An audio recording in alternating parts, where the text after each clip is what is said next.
Phillart's long walk home. Phillart was a 27-year-old immigrant living in the Bronx, working double shifts at a delivery company to support his younger siblings back home. One cold New York evening, after finishing his shift, he decided to walk home instead of taking the bus. The streets were quiet, and the glow of streetlights painted long shadows on the sidewalk. As he crossed 170th Street, a police cruiser slowed beside him. "Hey, you, stop right there!" an officer shouted. Phillart paused, confused. "Yes, officer? Is there a problem?" Without answering, two officers stepped out. "Where are you coming from this late?" one asked, voice sharp. "From work, sir. I have my ID," Phillart replied. But before he could pull it out, they grabbed his arms, forcing him against the hood of the car. "You match the description of a robbery suspect," the older officer said, though they hadn't shown him any photo or asked for details. Phillart struggled to breathe in the freezing air. "Please, I didn't do anything," he whispered. Instead of listening, they accused him of resisting. One officer twisted his arm, the other searched his pockets roughly.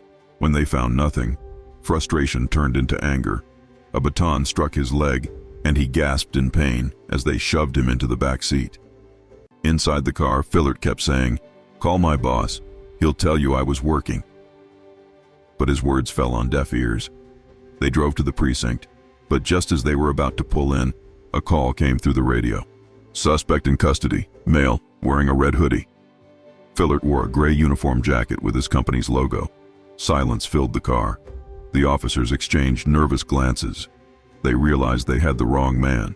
Instead of apologizing, they dropped him 2 blocks away from the station and told him to go home. But what they didn't know was that a passerby had recorded the entire incident: the stop, the force, the panic in Phillart's voice. By morning, the video was circulating across New York. Community members, activists, and even Phillart's co-workers came together demanding justice. News stations picked up the story. The NYPD opened an investigation, and those responsible were suspended. Phillart walked with a limp for weeks, but he walked with dignity. He became a voice for those who had suffered in silence, a reminder that New York's strength doesn't come from its skyscrapers, but from the people who refuse to stay quiet when injustice happens. Please subscribe and click on the notification button.